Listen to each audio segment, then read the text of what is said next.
Okay, it's 5 past, so I think I've given enough time to let people join. So I think we'll get started. Lovely to see absolutely no cameras switched on, just me. We'll see how that goes on later on if anybody wants to ask a question. Just the housekeeping before we start, just a reminder, this is being recorded so that this can be shared with the members who aren't able to make it this evening, in case there's anything interesting we can share with them. And you being here is your acknowledging your agreement that to be recorded and that recording to be shared. You can either ask questions through the chat, so you see the speech bubble at the top, show conversation, click on that and you can put questions in there, or if you raise your hand, I will nominate people to ask a question, and it would be nice if we could see you as well. And I reserve the right not to answer any questions that I think might be trolling or from people who I don't know. So I might ask people to identify themselves if I can't tell who they are from their login names. Just to say that I don't know if anybody who was here about 18 months ago, I did a Facebook Live. I think it was April last year, and I think it went down reasonably well, and quite a few people who took part said that they would like to see another one. Don't turn your camera off, Mike. You're the only one who's doing it. Leave it on, it might encourage other people. There you go, thank you. And Maggie. Hey, Maggie. Sure. Yeah, so I did one of these about 18 months ago. Oh, they've turned it off. I did it about 18 months ago. People said it'd be a good idea. At the time, my internet wasn't great. And I said I'd do it when it was upgraded, and it has been for a couple of months. So I thought, time to do another one. So here we are. Now the email did go out to quite all the members who have signed up for our mailing list, and it did go on Facebook as well. And I think 50 odd people said they were going to be here, but don't have quite as many as said they were interested or attending. But that's the way it goes. So I will stop talking now. The title of this session is Ask Me Anything about British skydiving, that is. So no too silly questions, not about skydiving. And do we have a volunteer who wants to go first? Anyone with a burning issue?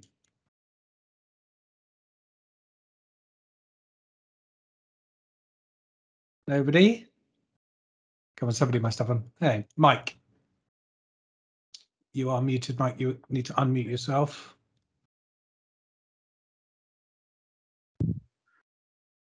Hopefully that's worked now.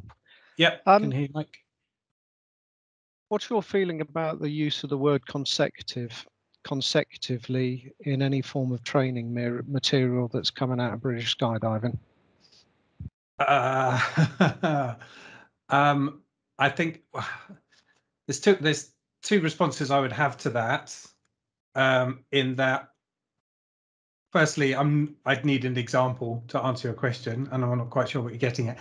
Secondly, whilst I am an instructor and I am a director, I don't have any direct influence on the training process. So let me give you the regulations. So I'm not the person to ask, but I can try and answer it if you want. Let me give you the example that springs to mind. CT3. Don't get me wrong, I'm not anywhere near starting it, but I have read the manual. CT3 states that you have to carry out a number of predetermined jumps. It's quite a large number, and it has the word consecutively. You have to carry out this number of jumps consecutively in order to gain your CT3. Let's say that number is 150 jumps. You're at 148. Does the word consecutively not put somebody in a position where maybe they would stay with something that otherwise they should bail out because they're worried about going back to the beginning again? The word consecutively seems to be a really, really bad choice of word in anything to do with safety. Okay. From what you said, I think that's a reasonable point. I'd have to go and look at the wording, and I'm not the person who wrote that, so I couldn't answer for them. the one thing I will say that is previously we have had accuracy requirements in our landing qualifications, and when they were first published, I think it probably, I don't know if you used the word consecutively, but that was the implication. So there was concern that people would think, oh, I've done 4 out of my 5 and I really need to get this 5th one to be signed off, and that would cause people to fixate on that and do something unsafe. So for that reason, it was taken out during that time. And I don't think anyone would argue against that. You know, we don't want people to get into an unsafe situation and cause them to do something that might injure themselves for the sake of trying to achieve something. So off the top of my head, I don't think that's the intention of the word in that writing. But I would suggest that you, I mean, I can ask the chair of the CT working group, Mark Bard, about that, and get back to you on that if you want. But I hope that answers your question. I don't think that's the intention. We don't want to pressure people into doing something that could hurt them, and we don't want to penalise people as well because they make the right decision to not do that. So yeah, but thanks for highlighting No, that. thanks for answering the question. I thought I'd give you a nice, easy one to start with. Yeah, that might be the theme of the evening. I can't answer that one officially, but this is my take on it. So, but yeah, thank you, Mike. Maggie. Hiya, can you hear Hello. me? Yeah. I don't really have a question. I was just going to ask a really awkward one just to start because no one else was asking one, and it was why is British Skydiving not hired Winging It for the AGM? Ducks out the way. Okay, oh, sorry. I'm not surprised that somebody is asking that question. I thought it was going to be the first one, so yeah, shame Mike got in there before you on that one. And so I'm not the person who made the decision, and I don't think he will mind saying who did, and it's Adrian. Everyone knows Adrian. Adrian is Mr. Expo. He's been organising the Expo for many years,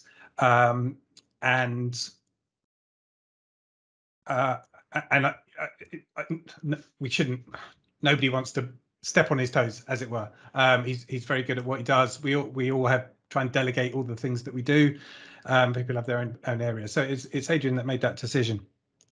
I don't really want to speak for Adrian, and I'm sure he can speak for himself. But my understanding is that nobody thinks that Winging It would be a bad choice for the AGM. Have a lot of positives for it, but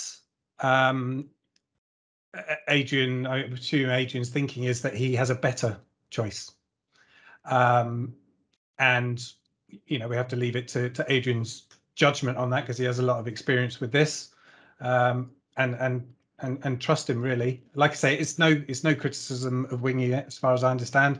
Adrian scours the land.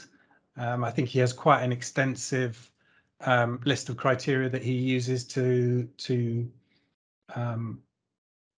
choose who's going to perform, and you know, that's set list. You know, the audience that they'll appeal to, reviews online. You know, what sort of reviews they've had, cost as well, I guess. You know, there's a number of factors, and I do know that he has had quite a number of bands on his list, so it's not like it was down, you know, only one other band and it wasn't Winging It. So yeah, I you know, I can see, I'll talk a bit more about it actually, because it sort of makes me laugh. It shouldn't make me laugh, and in a way, you know, it's funny that if that's the biggest burning issue that everybody has, I mean, it's not. You said it was awkward. You're trying to be awkward and just trying to trip me up and catch me out. But you know, I thought it was going to be prominent this evening, and you know, if that is people's biggest issue, then we don't have too much to worry about. But I suspect it's not. Oh, sorry, Kate. It was just because no one else asked a question there, and I just put it in there. But that's a really detailed answer, so thank you. You answered more than I expected you to. So sorry. But you know, it's difficult because you know, everyone knows the band, and we're all friends with the band, and you know, we'd like to see our friends there. So people do have that emotional connection to it, and they react differently to it. And I like I say, you know, is that the biggest issue? I wish, and then, you know, we have all these opinions that, you know, put it to the vote, or, you know, it's members association for skydivers, by skydivers, that, you know, but we're all skydivers and we're all doing it for the association, and this isn't anything against them. I just wish that passion spilled over into other areas sometimes. You know, where there was an infinite number of areas in which people can help and be part of their association and contribute to all the things that we do. And it's funny that this is the one that's sparked people up at the moment. So I would only say that if you know, if you are disgruntled about this decision, then there is a solution to that. Get involved and be part of that process to do it. But you know, I have a lot of faith in Adrian and a lot of trust in him, and I think he's been doing a great job for many years on the expo. And I also think people need to think about Adrian as well. You know, he does this for nothing. He puts a lot of time and effort, as we all do, into organising it. And you know, how must he feel when you have all these comments online saying, "Oh, what a terrible decision! What bad decision!" And you know, nobody's actually asked him why. Although I'm sure he'd be very diplomatic. And it's you know, it's a tricky area. Like you said, you know, I'm not saying winging is bad, but there were other factors that chose. I'm sure he used to choose another band. So yeah, I think I've probably said enough there, and talked myself into a bit of a hole. But there, thank you, Maggie, for doing that. Always trust you to ask the awkward questions.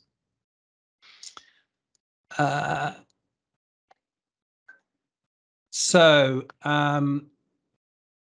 Sky Screamer, could you identify yourself before asking your question, please, if you don't mind?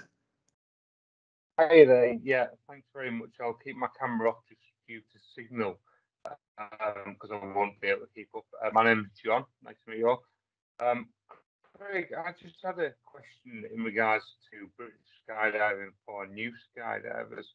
I haven't been a new skydiver in the last 18 months. I really just wondered what British skydiving brings to the table for new skydivers. I've, you know, personally paid memberships and things.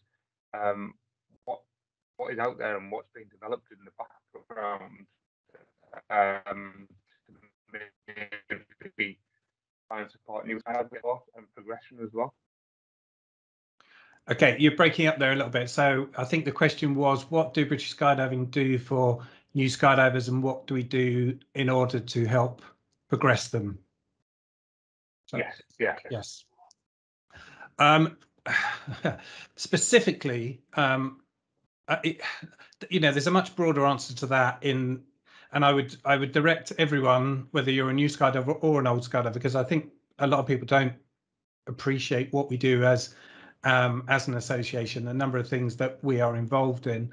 And it's, I think, I can't remember what it's called. It's on the about. It's what British Skydiving do, and it's a bit like the old Monty Python Life of Brian sketch. You know, what have the Romans ever done for us? And it lists everything that we do, a top level of the things that we do to enable and facilitate skydiving in the UK.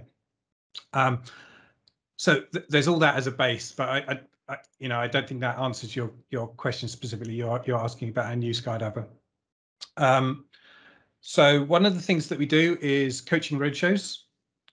We as part of our contract with our elite performers, our competitors that are sponsored or to compete overseas, part of that requirement is that they visit drop zones, they organise events where they pass on their knowledge and their experience, and particularly to newer skydivers where possible. And I think that's quite important. I'm just being sent a link. Yeah. Thank you, Angel. Where is it? Under Angel. How do you get to it? Oh, I think everyone could see that, so it doesn't matter. You can see that there. It's under about. Thank you. Thank you. Trying to think what else we do for new skydivers. It's a good question. I think it'd be really useful, Craig, to maybe just as a forethought, as something to think about, just that first sort of 12, 18, 24 months, whether or not it can come together to allow people, you know, we train, we do AFF, we do everything, we do FS1 so we can jump with colleagues and friends and so on and so forth. Just as an example, I mean, you know, somebody that was partway through the system when the rules and regs changed, and things, challenges that newer skydivers face. Maybe there's something in the background that can help in terms of a program. But to be quite honest with you, Craig, road shows that I've seen few and far between, and actually not. You know, we all know skydiving's a good weather program. It's just good to link up with people and actually have some background support, maybe from British skydiving. Well, I think there's definitely more done for new skydivers or newer people trying to get to that point of what they want to achieve.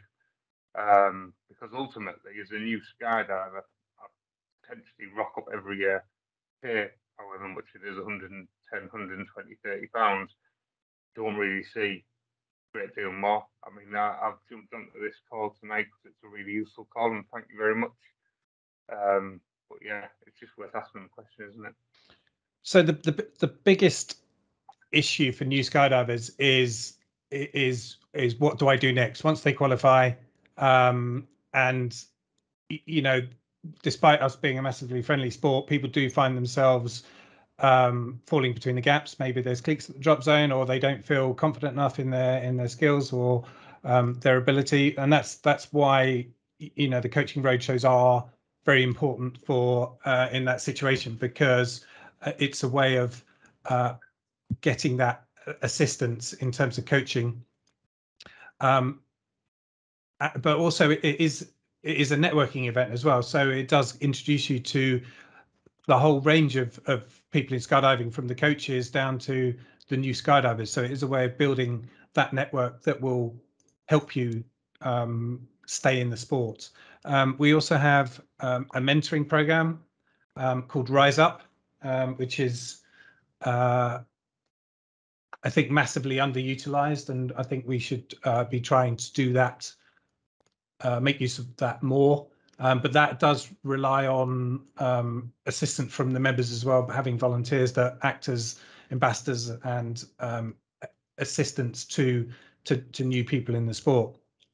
A lot of the factors that stop people skydiving are beyond our control. You know, weather, unfortunately, in this country is not ideal, and a few bad weekends can put people off, and also the cost can be, say, prohibitive. It's difficult, which is why things like coaching roadshows, where there isn't that extra expense of the coaching, comes in helpful. It'd be really useful to have a bit more of that then, maybe, Craig, because like I say, it's you know, the country is very much spread out over the course of, you know, distance. Maybe there's, you know, a bit more that can be offered in terms of supporting events across different zones, maybe.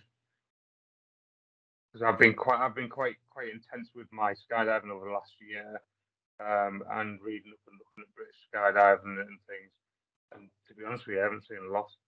So maybe that's something that can be developed for the future of the new starters to the sport. So, and we also have a development fund, which is a pot of money to allocate to initiatives that would help in situations like this. For example, I think he's on the call, Brian Cummings' Rookie Rumble. which is specifically aimed at new people in the sport. And I think he received some financial assistance from British Skydiving to help with the coaches there. And there is, I think there's still money left in that pot. So we're still asking for people to, excuse me, come to us with suggestions that we can allocate funds to that will help in those situations. I don't know whether we can use the COVID excuse for the visibility of events that you're seeing.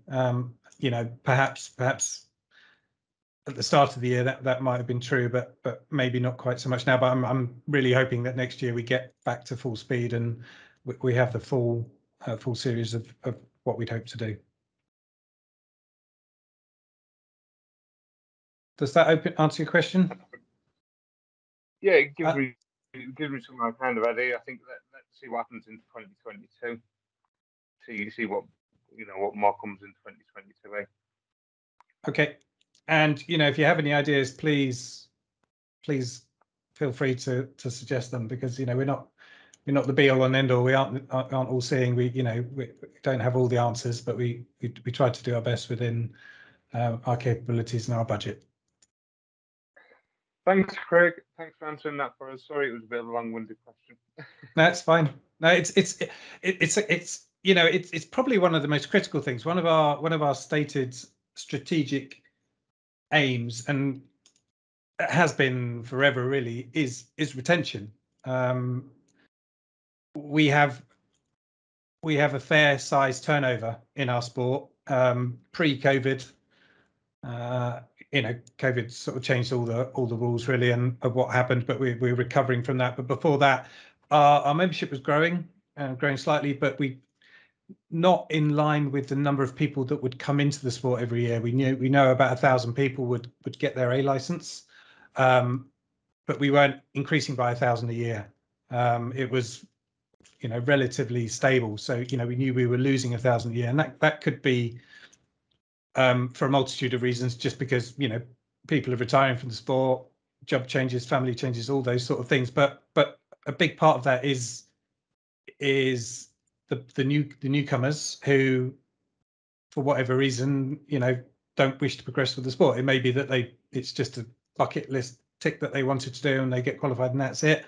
But there will also be a significant part of those that do get lost in the gaps, that do get missed out and feel that, you know, they're not getting the help or support or the assistance or the support really to keep them going in the sport. So, you know, it is a critical issue for us. I think so. We have a risk register on the board, which is sort of standard business practice, and it lists all our worries, concerns, the likelihood of those things happening, and how we mitigate those risks, and you know, not retaining members is one of those, but it isn't an easy answer. Otherwise, you know, we'd be doing it. So, like I say, we try our best, and we're open to suggestions, and we put money in a fund to help people's ideas. So please let us know. I think I've talked about that enough now, if that's all right. So I'm going to move on again. So Mike's got his hand up again. So go on, Mike.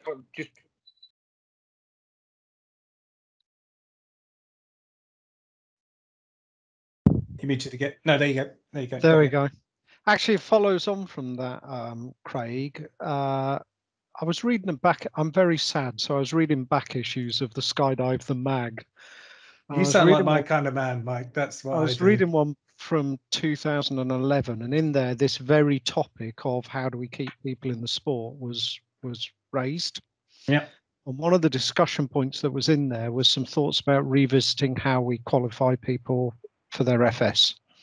Because when I'm talking to new skydivers, I'm a new skydiver, so I naturally talk to them.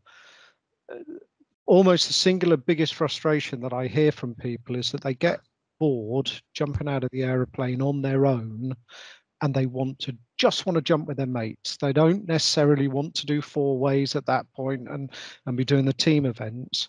And even way back there in that mag from 2011, it was talking about how can we make sure that people are safe to jump out in a small group rather than go through the whole process of making them into a competition level skydiver before they can jump out with their mate.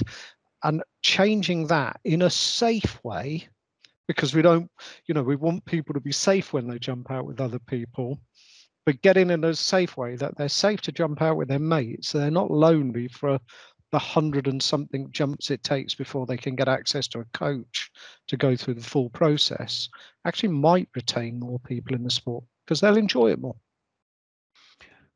Yeah. So, I mean, that's quite interesting. So, you said that's from 2011. So FS1 is I say relatively new thing. I think it's probably 20 years. I don't know. Somebody could correct me, but it's, in the scale of things, it's quite new. So we're still grappling with it.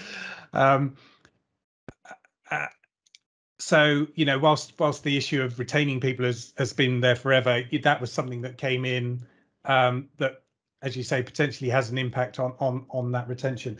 I would argue making them a competition jumper is a bit extreme, bit of a stretch. It's skills and techniques that are basic skydiving that stand them in good stead. Yes, it happens to be in the format that takes place in a competition, but it's fairly basic in terms of the requirements. So with wind tunnels these days, it isn't huge. And in terms of hundreds of jumps, I think this is probably where the crux lies, is that in terms of coaching access, I think I've said this before as well, and the sport's changing. We're not the same sport that we used to be, where it was all amateur and everyone did it for the love of the sport. I've said this before. I was very lucky to have people who mentored me and coached me for free, because that's what happened to them, and they were just passing it on. Whereas these days, times are different, and coaching is a lot more professional, and it's a livelihood for a lot of people, and you can't expect them to do it for free. So I think coaches are out there, so it shouldn't take hundreds of jumps to get coaching. It's just whether you're paying for it or whether you're not, and the quality that goes alongside of that. Yeah. Here's a thought, Craig. Why don't British Skydiving then essentially supply funding to drop zones by specific coaches? Then if there's coaches that are on the books to support newer skydivers getting through those sort of challenges, maybe progression support tool for British skydiving moving forward in the future to help fund drop zones to provide those coaches, maybe. This is a small amount. So our coaching system is currently being revamped to be more in line with other sporting bodies. So more aligned, more structured. It's not structured at the moment, but as I say, in line with other bodies.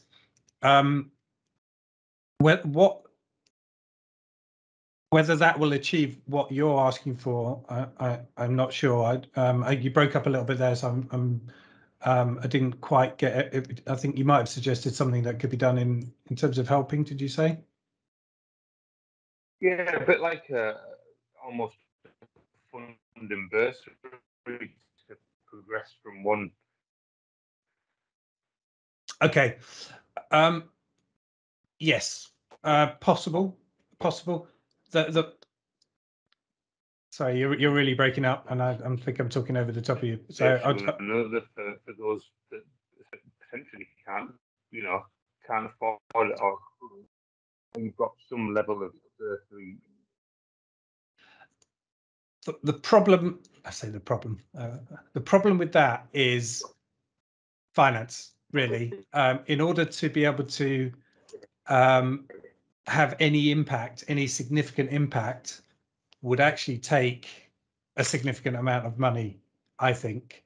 And we are a very budget focused, conscious association. I mean, and our resources are stretched in quite a lot of different ways.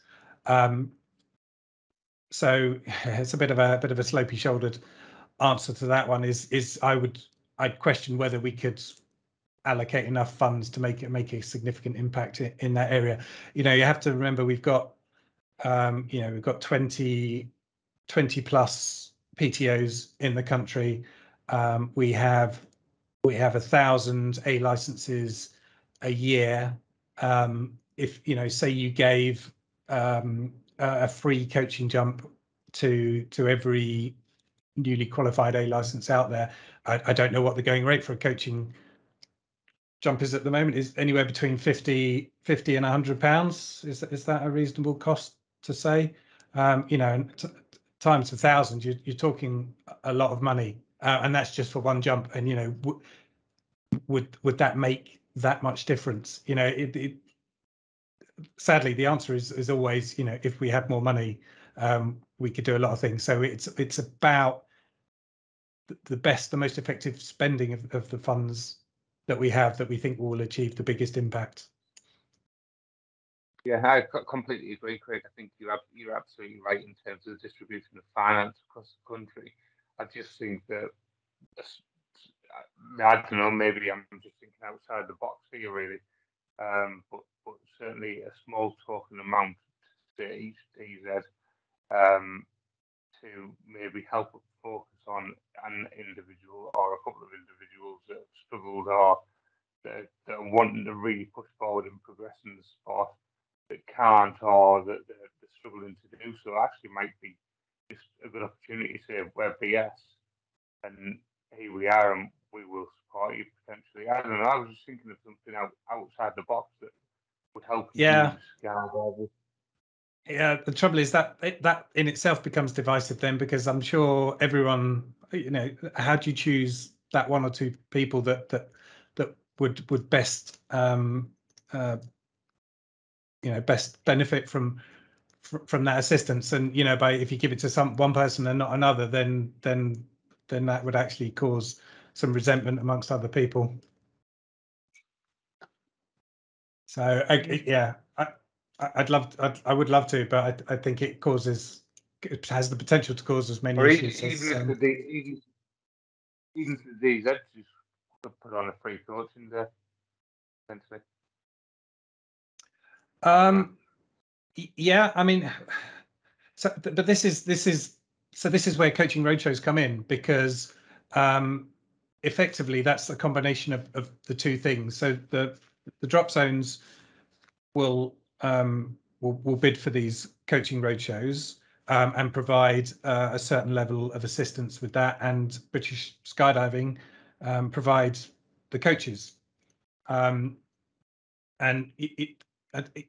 that's, I think, is the most effective way that we have at the moment of doing that.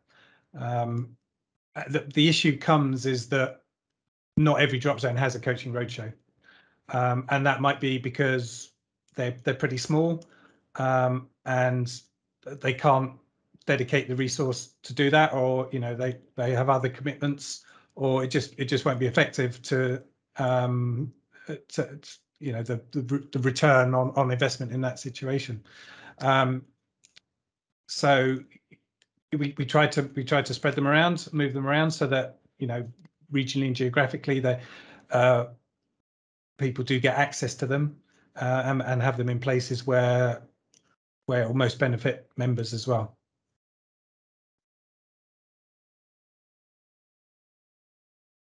So I did see him. Okay, you're welcome. Like I say, any ideas, we'll always listen to them. So the message came up, said, I don't have a mic. Blue Square thinking we already allow pre-FS1 to jump with C licenses, non-coaches with CI consent. How much less safe would it be if we reduce that? I almost left the sport unable to find FS coaches when I was at DZ a few years back. Yeah, it's the $1 million question, really. Everything we do is always a balance between, well, it's not a balance. Safety is ultimate. It's the thing that drives everything that we do. But we do have to be pragmatic. So it's that balance. It's that fine line. And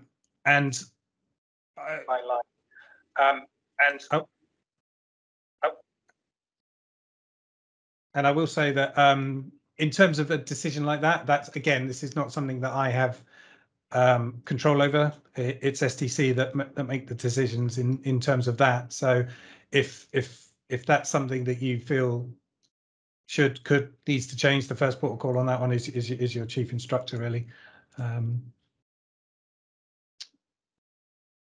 Sorry, James. Go ahead. No. So Paul Remington, give him a plug. There we go. Langer has free coaching. You only pay slots. So yeah, that's good. That's really good. But you know, not every drop zone is in a position to do that. You know, every drop zone is different in terms of their overheads. It's great if they can, but you know, can't. Yeah, it's down to them. It's down to their business. Can't force pressure anyone to do it. And so, Craig, hi. Sorry, it's James. Did you okay. ask? Yeah.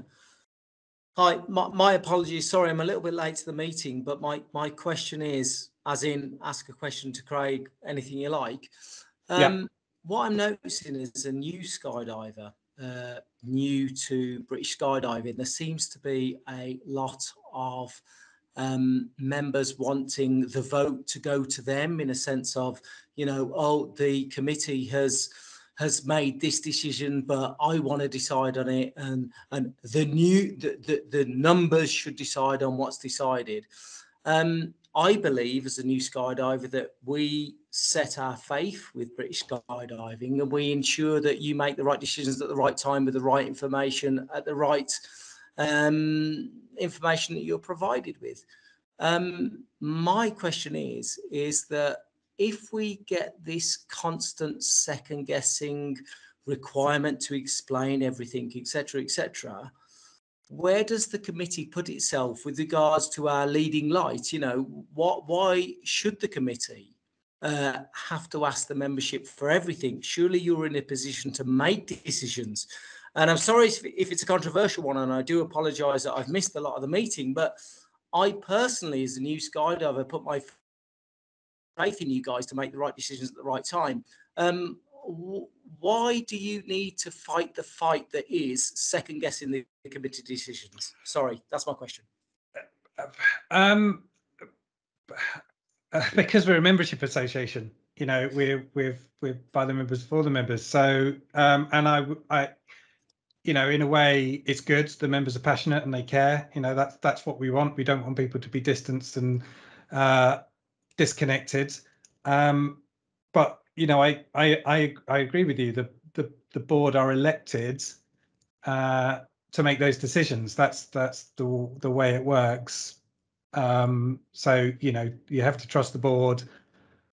Mostly, or say mostly, because it's still a membership association, and you know, I think we'd be unwise not to just say, you know, I'm ignoring you, la la la, on this thing. I don't have to. I'm elected. I'll do what I want. I think that would be foolish.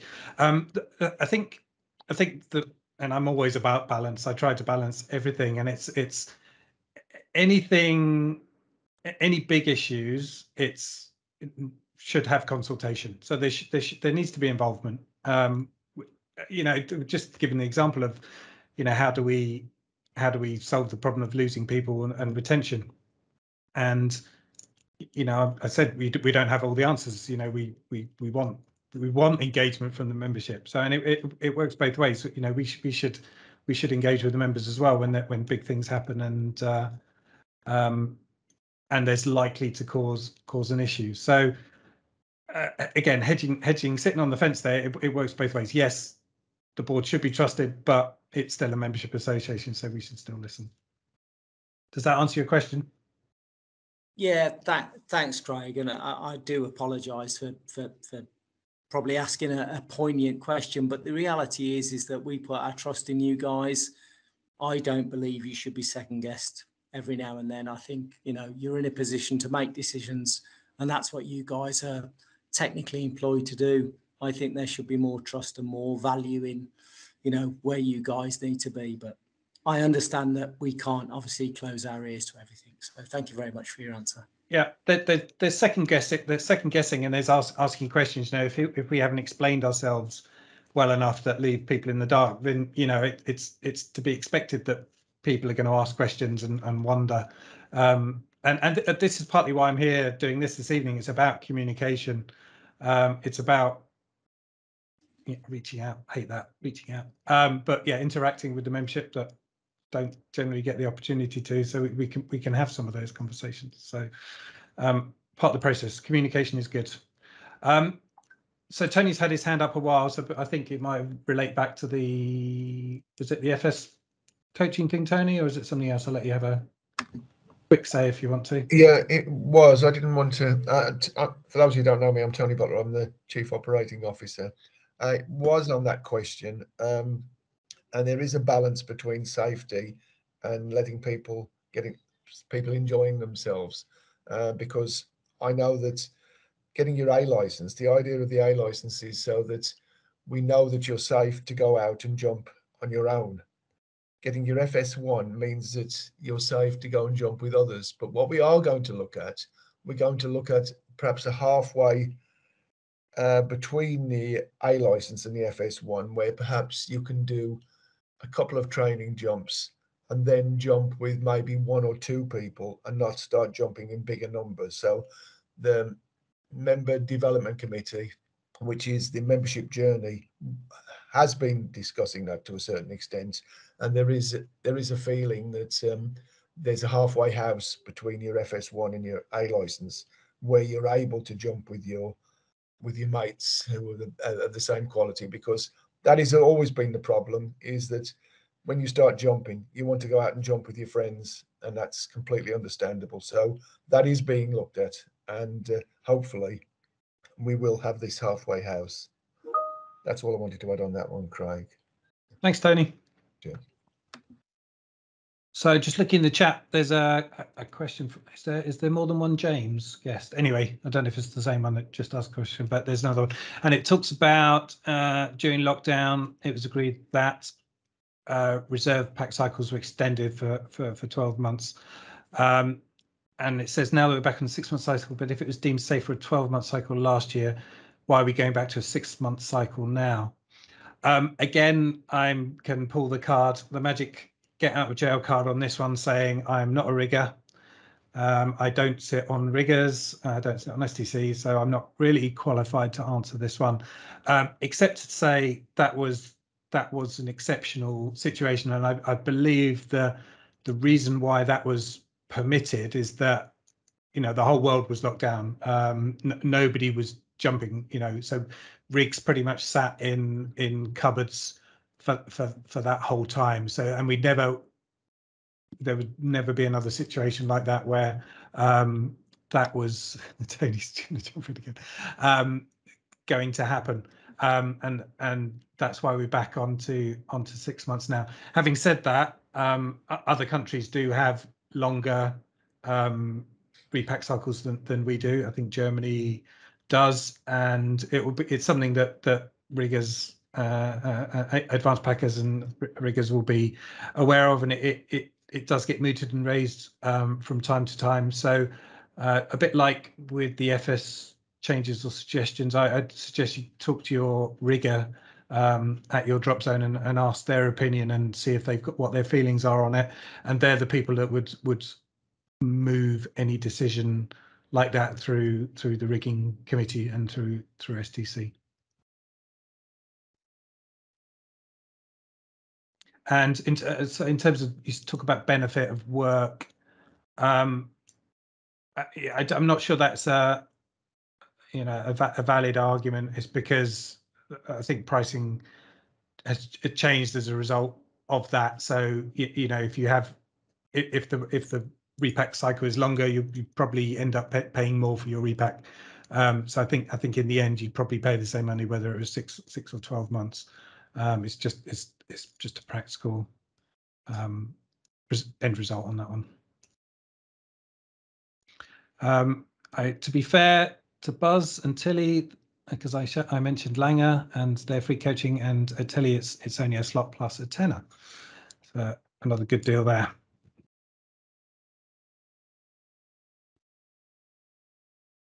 Okay. How are we doing on time? 10 to 9 already. Great. That's good. When we first started and there weren't that many people here, I thought we were going to be struggling. But we've had some good questions there and hopefully done a reasonable job of answering them. So we've got 10 minutes left. So does anybody else have any other questions they want to? Come on, be brave. Otherwise, I'll quite happy to wrap it up early.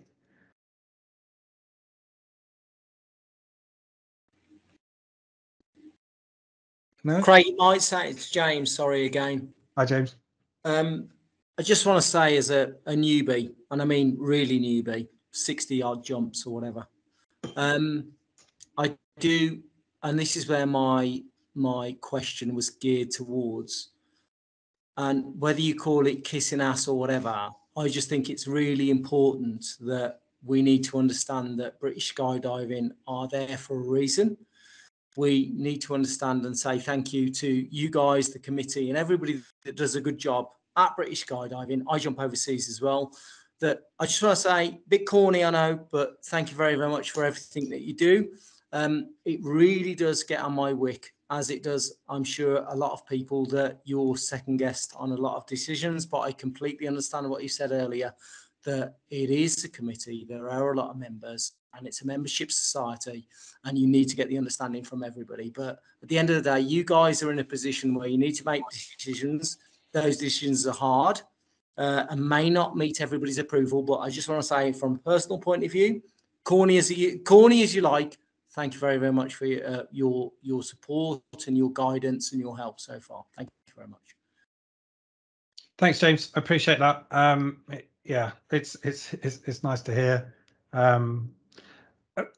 I would just say, if I wasn't, I mean, part of the reason I got on council in the first place is because I used to be one of those people that would ask the questions and did take an interest. So, you know, I wouldn't want to stop people asking questions. It's just, if you're going to do it, let's all be nice about it. Let's appreciate that everyone is trying to do this for the right reasons and for the best interest in the sport. And, you know, quite often there are accusations that it isn't, that isn't why it's been done. But, you know, speaking for myself and from all of my colleagues, you know, that's true. And everyone works their hardest and their best for the best betterment of the sport. So thank you. We don't always get it right, or can't please all the people all the time. As with anything in life, it's tricky, but we'll try.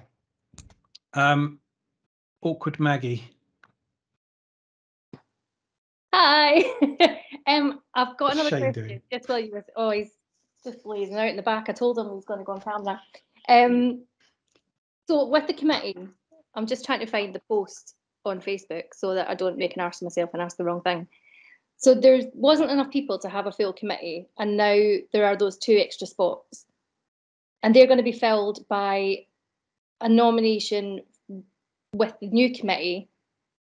How's that going to, basically my question is, how is that going to work? I know someone answered, I'm trying to find that's a great question, because I was thinking, if I came on here and nobody asked any questions, what was I going to talk about? Was I going to fill the air and make stuff up? And the one thing that I did think I might talk about is that very answer. So we only have one seat, one casual vacancy, as it's called, and our articles allow us to fill that vacancy. So basically appoint somebody to say, do you want to do it? And they say yes, and we say, okay, on you come. And they're effectively on the board, and they're a director, and they have voting rights until the next cycle comes up, next election, next AGM.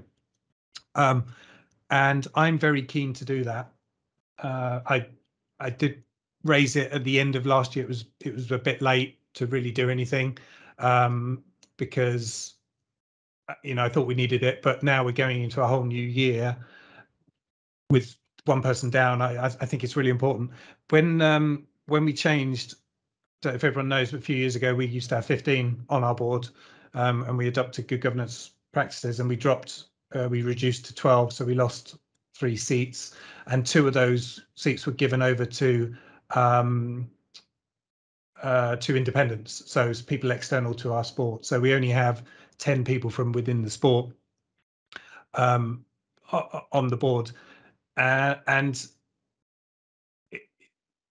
there's a lot of work to do, and I think it's noticeable that we are shorthanded at the moment. So I think it's pretty important that we do fill that slot. So I am going to be pushing the board next year to find somebody, and it is a board decision. It's not just me.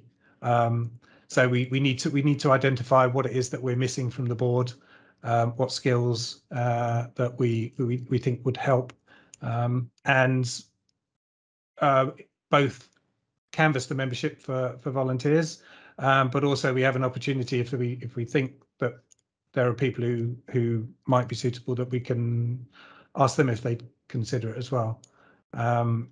So yeah, I'm hoping that the people who are here this evening are here because they're interested in the sport enough to care, and there might be the sort of people that would consider themselves interested in doing such a thing. So if you are, look out for that when we advertise that next year. But we will have quite, I say specific, but also broad range of requirements. Over the past few years in good governance as well, we've been quite strong in emphasising on our application process that, you know, we need financial, we need legal, we need business skills. You know, it helps to be a skydiver, you know, because you know, that's our sport, and you know, it saves having to educate people and you have an understanding. But you know, it is a business, and it does need business skills, and we need to fill those. Thank you. Okay. 5 minutes. Was there a question? Contentious one every year on the popular vote. Almost every year someone steps down. Is there any similarities between these people? How could they be prevented to retain council members? I have to be careful here that I don't upset anybody who's stood down. Being on council is very frustrating. Because it's a collection, it's a board, it's a group of 12 people, and a majority of those people have to align or be convinced to agree with something to make it go forward, and that is actually harder than you might imagine. I mean, when I stood for council many years ago, I had massive aspirations, and over the years my expectations have been brutally managed, and now, you know, my wins are very small, but you know, if I get lots of little wins, then that adds up over time, doesn't it? So I think why a lot of people leave council is because of frustration, because they don't feel they're making a difference, because they don't feel they can affect difference for a number of reasons. And this is why I always encourage people, if you are interested in being on council, is to attend council before considering standing, because you will see what happens. You'll get an understanding. You will appreciate that it isn't easy, and there's a lot of bureaucracy. If you want, it's not bureaucracy. It's proper process. Is the way I would say it. Proper process. So, and that frustrates people. They think it's blockers. They think it's slowing things down. They think it's taking time, but it's, you know, it's not. It's the way the world works. We are slowed down because we're mostly made, you know, from the board, we're volunteers. You know, we have an executive, we have a staff as well, but you know, a lot of the strategy is just driven by the board, and we have lives, we have jobs, we have a lot of other things going on. So you know, sometimes it isn't the top priority, but we do the best. So yeah, I think so. How do we avoid that? I don't know if we can, because unless we change the way we work, but that's a big thing. And you know, we've adopted good governance over the past few years, and we've aligned ourselves more in line with the best practice. So I don't think we're going to be moving away from that. I think people just need to have people understand what they're getting into before they get into it, so they're not frustrated by the process, and they, you know, learn to work within the system rather than outside of it, because if they're outside of it, they generally don't get to achieve anything, and they get frustrated and go. So anyway, I think I've said frustrated enough now. So I don't want to put people off from standing. It is very rewarding and enjoyable in many ways, as well as being frustrating. But on balance, I'm still here. I'm still doing it. I still enjoy it. I still think I'm making small differences at a time, and I would encourage anyone to get involved. And it's not just on the board. We have a lot of volunteer roles as well. Like on EPC, we have our technical excellence advisors for disciplines, and we ask for volunteers fairly regularly for assistance with specialized projects that we have. So I would always recommend that people offer assistance and get involved whenever they have that opportunity. Maggie, I think you've used up your quota of questions, Maggie. And oh, look, it's 9 o'clock, so I've got to finish. Does a committee member have to pay membership fees for the year? Yes, they do. Yeah. So as I said earlier, we're very budget focused on the board.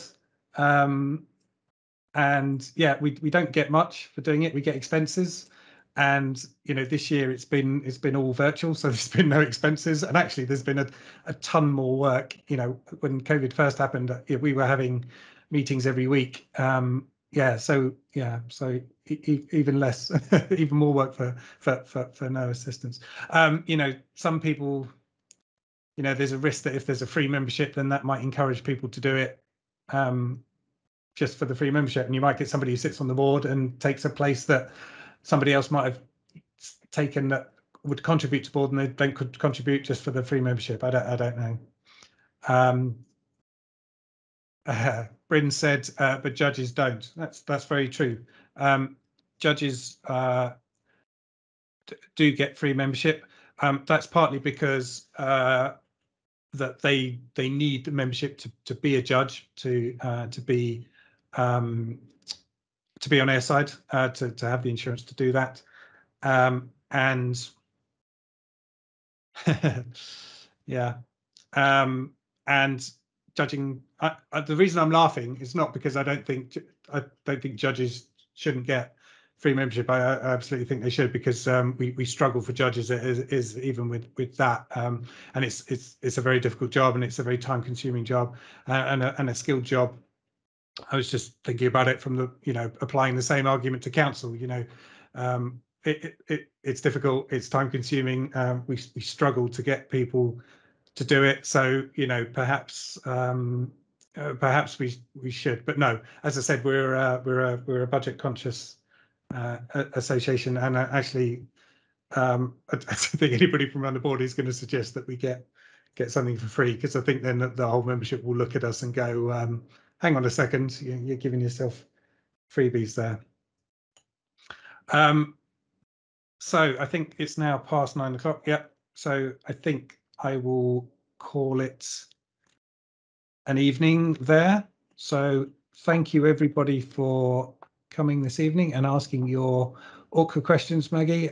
Lovely to see people. And if you think this was useful, drop me a message or comment on the Facebook post and say yes, and please do it again. I don't know when I'll do it again. I'm conscious we've got the expo coming up in January, where we'll be seeing hopefully lots of you there, fingers crossed.